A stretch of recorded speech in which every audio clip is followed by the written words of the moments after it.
Hello, and welcome to the Dungeon. I'm your host, Rob. In today's video, I thought we'd take a look at another one of the Avengers, since we did Iron Man last time. Today, I thought we'd look at Thor. I did want to make a note, though, before we get going. I had a request from one of my viewers to do a Sid the Thunder God build from Final Fantasy. But to be honest, I've never, I can't remember which version of Final Fantasy it was. I've never actually played any of them. I've always wanted to. It's not like A, I play a lot of video games, and B, Final Fantasy always looked cool, but for whatever reason, I just never ever played any of them. And I kind of thought I could look online, I could find out his abilities and stuff, but that's just not really the same. So I was like, you know what, I'm just going to play the game and then give my thoughts on it after it. I could make a build from there instead of just, looking at somebody else's opinion on him. So I thought, I wanted it to be a little more genuine, not just like, oh, I read he could do this and I read he can do that, and that sounds okay, So whatever, we'll get to that in time. Don't worry, don't worry, we're getting there. But for now, I figured I'd take a look at Thor, and I want to say to you, Thor is one of my favorite members of the Avengers, and it didn't always used to be that way. When I was really young and reading a lot of comics, I always thought Thor was just really lame, to be honest. But I remember it was in the early 80s, and I was going over to one of my friend's places for the weekend. And for whatever reason, he just wanted me to bring a bunch of my New Teen Titans comics. And this was in the Wolfman Perez era, when the New Teen Titans were just an amazing comic. And I think he'd read some of them, but he wanted to just read the entire run, basically, right? So basically, I go to his place to hang out, and all he wants to do is read my comic books. So he's like, well, hey, why don't you read some of mine, right? So I started looking through his, and he's like, you got to read Thor. And I was like, I don't know. And then they switched to a new art style recently, which I really did not like. But he's like, no, I promise you, just read Thor. You're going to love it. So I started reading, and I believe the first ones, this was all in the Walt Simonson era run of Thor, which, by the way, is just one of the greatest runs in the history of comic books. Oh, it was so good. But anyways, it started with Malekith the Accursed and the Casket of Ancient Winters. And then from there, we got into the Beta Ray Bill saga. We meet Beta Ray Bill, which was really weird because ever since the beginning of Thor, his hammer had always had that thing that, if you're worthy, you'll have the hammer, the power of Thor, right? And Thor had lost his hammer, and other, robots and stuff picked it up, or people had picked it up with cranes and stuff, but nobody had actually ever been worthy to have the power of Thor other than Thor. And they're fighting. Thor actually kind of turns back into his mortal form, and Bill beats him, and it's not really a fair fight at that point, but whatever, right? But Bill beats him, but then he smashes the hammer on the ground and turns into basically better Thor and is able to use the hammer. But Odin's kind of this isn't quite what we intended. Plus, the last fight wasn't really fair. So he arranges for Beta Ray Bill and Thor to fight to the death. Winner gets the hammer. And they have this epic rematch, which is right down to the wire. Both of them are almost dead. And Beta Ray Bill wins again. But he doesn't want to kill Thor, so he actually tries to save both their lives. And Odin ends up saving them because Beta Ray Bill is just wrecked at this point that he can't even really move anymore, right? And so they both heal up, and Odin decides, I'm not giving you Thor's hammer, I'm just going to make you your own hammer. And that's actually where Stormbreaker comes from in the comics, whereas in the movies, Thor just makes a giant battle axe. And in the, but whatever. And so Beta Ray Bill becomes his own guy, right? So that's one thing I wanted to mention, is because, again, I don't know if we necessarily want to play Thor, or if we want to be inspired by Thor, or if we just want to be some weird horse skull type guy like Beta Ray Bill is, because Beta Ray Bill is awesome, let's be honest. I love Beta Ray Bill. But anyway, from there they went on to the Ragnarok Royal series. Thor gets turned into a frog at one point. He gets turned into a goat at one point in the comics as well. But the frog was the first one. That was pretty iconic, because at one point he's just a giant bullfrog, and he's helping all these other frogs in New York City that are fighting all the rats, because the rats want to poison the reservoir, but that's also going to kill a bunch of the humans. And then Thor eventually manages to get his hammer, but he's a frog, so he just turns into a 6'6" giant frog in a Thor costume, and it's awesome, by the way. Of course, he eventually gets turned back to human, but this run just went on forever, and it was great. We get stuff like Thor and the Executioner going into Hell to go fight Hela, the goddess of death, and Thor's face gets all destroyed in his fight with her, but he manages to win, and that's when the Executioner stays behind to hold the bridge against Hela and the armies of the dead and dies a good heroic death, giving him a nice redemption arc after years of being Thor's, like, kind of throwaway villain almost, just, oh, we need a generic tough guy to get crushed by Thor. Send in the Executioner. And, it gave him a nice ending to his story arc, and they actually meet him in the realm of the dead and have drinks together and, become friends and whatnot.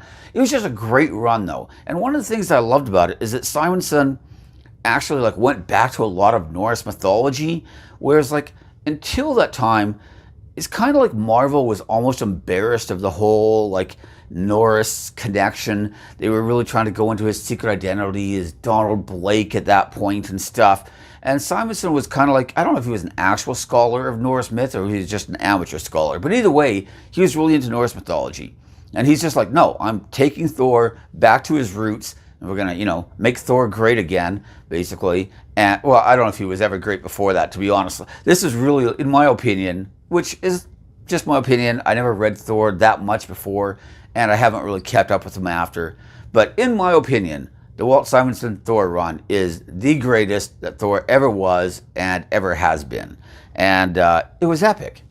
So anyways, enough preamble about that. Most of you probably, you know about Thor from the movies. A lot of you might know about him from the comics as well.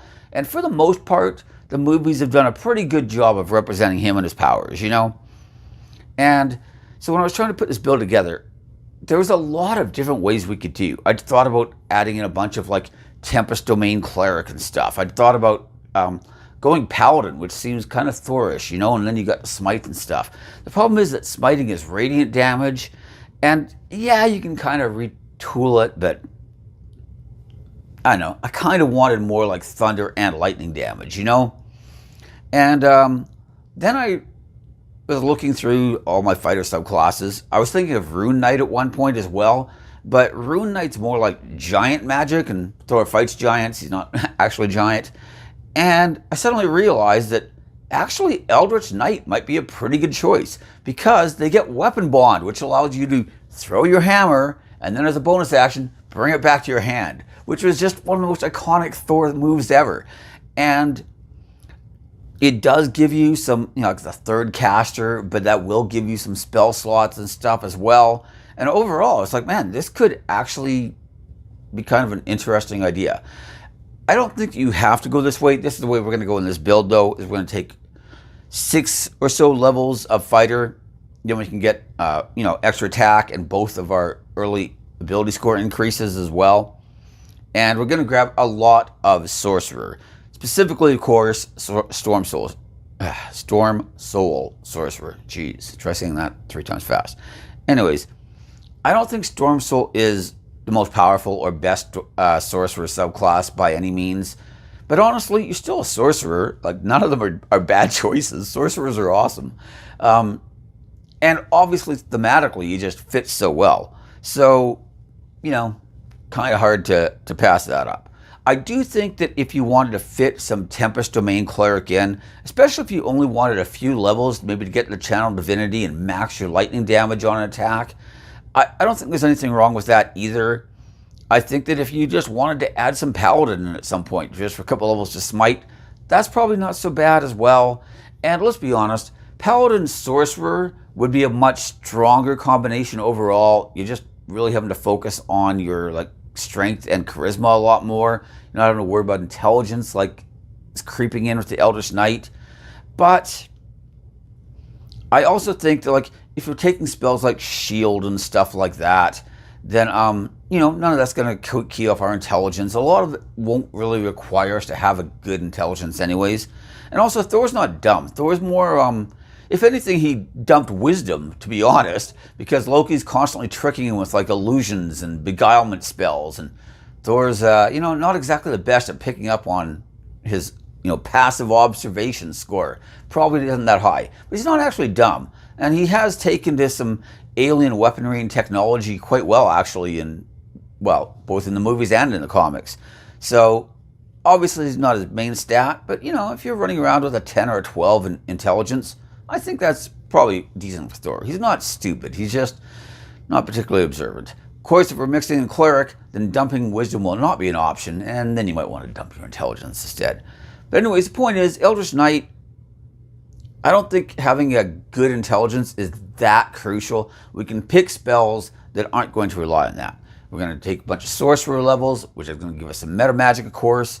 And then, like I said, if we want to mix some of this other stuff in, we can. If you just want to go, like, say, 6 levels of Eldritch Knight and all the rest sorcerer, that's fine too. Although I will say it does feel kind of bad in my heart to get 8th level spells and not 9th level spells as a caster. That always kind of sucks. But, whatever. Your campaign might not go that high anyway, and, it'll be fine. It'll be fine. Anyways, as far as things like our background and our starting race, like I said, if you want to be more just Thor-inspired, then I think the race doesn't matter that much. Obviously, Variant Human is very strong, again, giving you some, feat options. But honestly, like Aasimar, or Aasimar, however it's pronounced, we'll call it Aasimar. Protector Aasimar specifically is probably the best fit if you want to actually be Thor, which, is pretty good. Overall, kind of do what you want. Like I said, if you want to just be a weird Better Bill type guy, or if you want to be a giant frog with a Thor hammer, you can do that too. I mean, the comics have done that. You can do it, But, like I said, Protector Aasimar is pretty accurate to Thor, I think. Anyways, I would probably take the noble background as well if I wanted to be Thor. He is the son of the king of Asgard. He's the prince. He's a noble, right? But again, if you just want to be kind of Thor-inspired, pick whatever you think is going to fit best. But if you want to be Thor, noble is pretty much your strongest and best choice. Obviously, we're going to have, especially depending on how many sorcerer spell levels we take, we could have a lot of spells, right? It'd be really easy to just say take all the thunder and lightning spells, which isn't a bad choice, honestly. You could still do that. But there are a few that I wanted to specifically mention. Booming Blade as a cantrip is pretty good, strong choice. And especially if we're only going to have like extra attack from fighter 5 or 6, right? Extra attack's usually better, but if you get to higher levels, Booming Blade can be better. And if we take something like the quickened spell meta magic, then you could throw in like Booming Blades in with the rest of your regular attacks just by quickening spells, right? And so overall, Booming Blade, I think, is a pretty solid choice. It gives us quite a bit there. You can also combine it with something, say, like the Crusher feat, if you're going to be using a giant hammer anyways, and then you could knock a guy back. Now, they don't take the Booming Blade damage from you knocking them back. They have to voluntarily be moving. But if you do knock them back, and they choose to come back in again in order to try to attack you, because maybe they don't have a reach weapon, well, now they're looking at some Booming Blade damage. So, there's some possibilities there. Shocking Grasp, it's a pretty decent spell. I don't know that Thor's really shocking people with his, lightning touch, though, really. Thunderclap, obviously, very fitting. I like the shield spell just in general, but Thor does do a thing both in the movies and the comics where he spins his hammer around real quick and uses it to block stuff. So you can just, say that's him casting the shield spell, right? Jump. Thor does a lot of power jumping in the comics, and technically he doesn't really fly so much as he jumps in the air and then manipulates the weather and uses air currents and stuff to direct himself and keep himself aloft. It sounds a lot like flight to me, to be honest, but that's technically how they describe Thor as actually flying, right? So I think something like the jump spell kind of simulates that quite well. Spells like Gust are pretty good. I was looking for a low-level lightning spell, and there is Witch Bolt. Now, personally, I think Witch Bolt is a pretty terrible spell, but it is lightning damage. and it's a first level spell. So if you wanted to use it, I guess this might be the right time. I don't know if there's ever a right time for Witch Bolt, but if there is one, this is probably about as close as we're going to come. Obviously, as you level up more, you get some other options. We get things like Shatter, we get Lightning Bolt, we get Fly if you want to actually have Fly, Haste, Thunderstep. What else did I write down here? Storm Sphere. It's a 4th level spell, but if you're going high enough, I mean, eventually you could even get like Chain Lightning, and if you take 14 levels of Sorcerer, you could have 7th level spells and take Plane Shift and just reskin it as the Bifrost Bridge, taking you and your allies to whatever dimension you need to go to. I really like the idea. It wasn't my own original idea though. Somebody suggested it to me. I think they actually saw it from somebody on YouTube, but one of my friends mentioned it, and I was like, man, I like that. I'm going to steal that idea and put it in my Thor video that I'm making. You could also take things like the, is it Transmuter? I can't remember. What's the name of that meta magic where you can transform the damage from one type to another? Whatever one it is, it's in Tash's. Tash is like 10 feet away. I could go grab it, but I'm too lazy. But you could take that meta magic where you can just change the damage type, and then you could take Lightning Ball instead of Fireball or whatever else, right?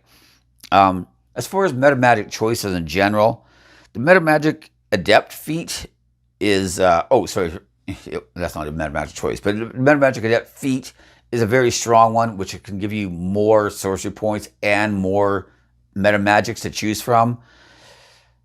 If you only wanted to take like lower levels of sorcerer, I don't know that it's really necessary, but it is pretty good. Even if you're like a 5th or 6th level sorcerer, just having more sorcery points is never a bad thing. So that's one I would definitely consider for feat choices. Elemental Adept. The problem with this one is that technically thunder damage and lightning damage are 2 separate damage types. So you'd kind of have to choose one or take the feat twice, which just seems really wasteful to me. And, overall, I don't know. It's one that it kind of needs to be mentioned, but I don't know that it would be one of my go-to choices. You've also got, like I said, Crusher potentially, or Slasher if you want to use Stormbreaker from the movies and just have a giant great axe instead. I think that's also a pretty solid choice, right? But just having more like ability score increases is not bad either, especially if we're going to rely on strength and charisma and still need a decent con. Then, using a bunch of our ASIs on ability scores is not a bad idea either. Now, for the actual meta magics, which I just mentioned and then went on to feats instead, I like Quickened a lot. Quickened is really just one of the best meta magics, period. And, like I said, being able to quicken cast spells and still like make melee attacks is pretty awesome.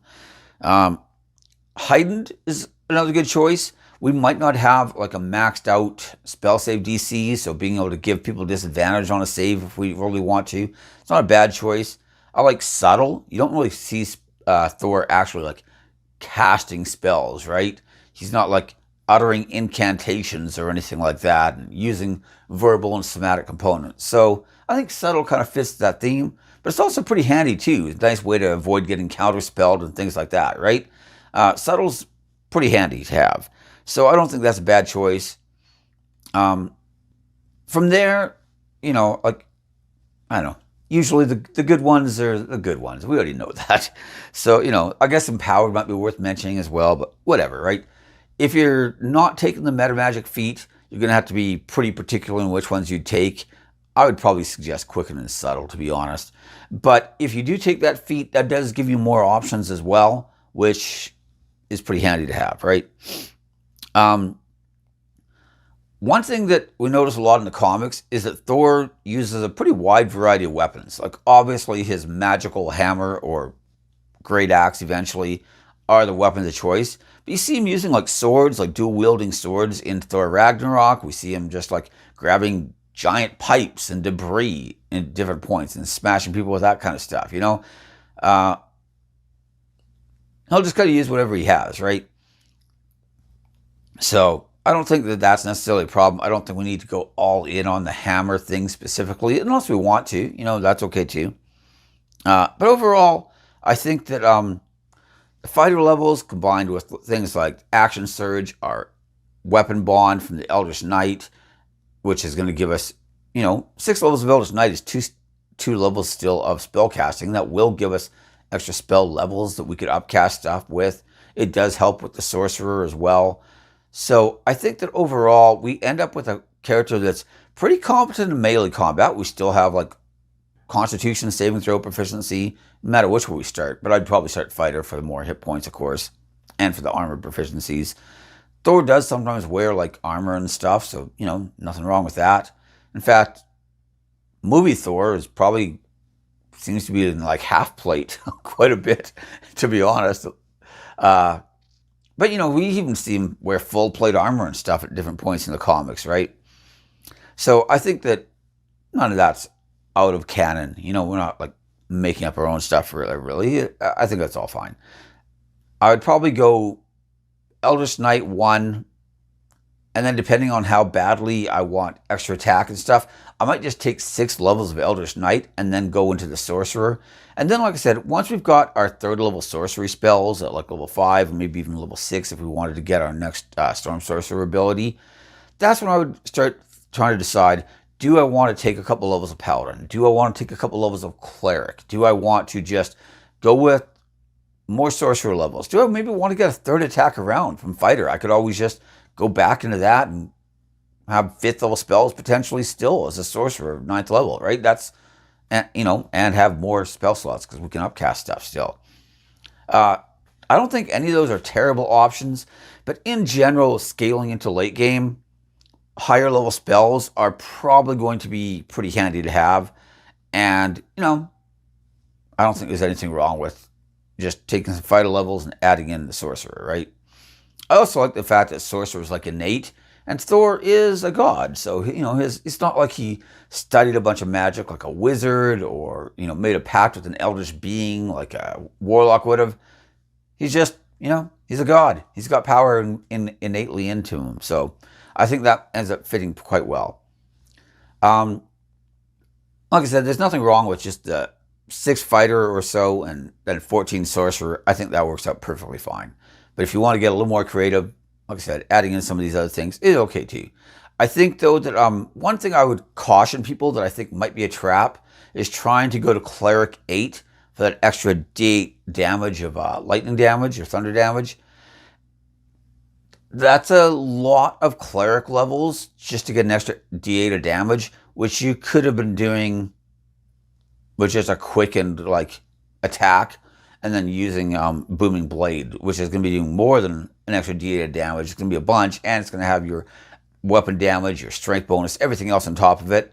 I would really be more interested in having more sorcery points, more higher level sorcerer spells than having a bunch of Cleric levels and then having like, 3rd or 4th level sorcery spells, 3rd or 4th level Cleric spells, 1st and 2nd level Eldritch Knight spells, which are already pretty limited even at the best of times. If we start trying to split ourselves too many ways, then it gets really hard to do any of those things well. So anyways, those are my thoughts on Thor, God of Thunder, one of my favorite Avengers. I don't know, feel free to like, subscribe, ring the bell for notifications, and most importantly, leave me your comments in the comment section. I look forward to reading them and maybe seeing what other people do. And by the way, there are things like Thunderous Smite, right? So if you wanted to go more Paladin levels, you could just cast that a bunch. I think that's fine too. Maybe you got a DM who's going to let you reskin your smites from radiant damage to lightning damage or something, why not? That could be fun too. In which case, I think the Paladin Sorcerer is going to be a stronger combo because that's already one of the strongest class combinations in the entire game, right? We already know that. But just summoning your hammer back is just so iconic that I just really like it. And Thor always struck me as being more like brute force fighter guy than paladin guy, right? I would have liked to add in some like the Storm Herald Barbarian. I think that's what it's called, Storm Herald. But when I was looking through the abilities, none of them really stood out to me. I mean, you could, if you weren't planning on wearing like heavy armor or anything like that anyways, you could mix in 2 levels just for reckless attack and for a couple of rages a day. But that does kind of then dilute your spell casting. And if you're going to take a lot of spell casting, then raging doesn't really fit with that. But reckless attack could still be good even if you're not raging. But personally, I don't know. I'm kind of a fan of just kind of keeping it simple, keeping it a little more straightforward, and getting a bit more, sorcery points in the spellcasting levels. But anyways, those are my thoughts. Thanks for watching, and I'll see you next time. Bye.